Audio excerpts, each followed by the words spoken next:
Hello বন্ধুরা, আবারও ঘটেছে একটি ভয়াবহ বিমান দুর্ঘটনা। এই দুর্ঘটনাটি ঘটেছে কাজাখস্তানের আক্তাউ বিমানবন্দরের কাছে।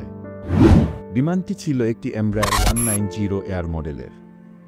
এটি 67 জন যাত্রী নিয়ে রওনা হয়েছিল, যার মধ্যে 62 জন যাত্রী এবং 5 জন ক্রু ছিলেন। বিমানটি 25 ডিসেম্বর 2024 আজারবাইজানের স্থানীয় সময় সকাল 7:55 বাকু থেকে রওনা হয়ে রাশিয়ার গ্রোজনি বিমানবন্দরে যাচ্ছিল।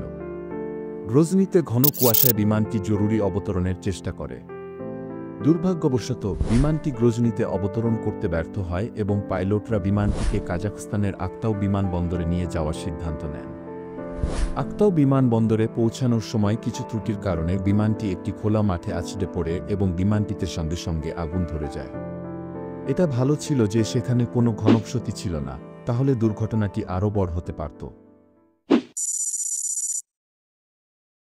তবে আন্তর্জাতিক গণমাধ্যমগুলোর মধ্যে কেউ কেউ বলছে রাশিয়ার রুশ মিসাইলের আঘাতে বিমানটি মাটিতে আছড়ে পড়েছে, আবার কেউ বলছে একজন পাখির আঘাতে এই ঘটনাটি ঘটেছে।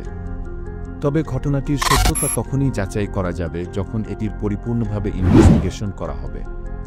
এই দুর্ঘটনায় যারা আহত কিংবা নিহত হয়েছে তাদের সকলের জন্য আমরা দোয়া করব। ফ্লাইটটির পরবর্তী তথ্য জানার জন্য চ্যানেলটির পাশেই থাকুন। এরকম এভিয়েশন সংক্রান্ত তথ্য সবসময় এখানে দেওয়া হবে। বাই।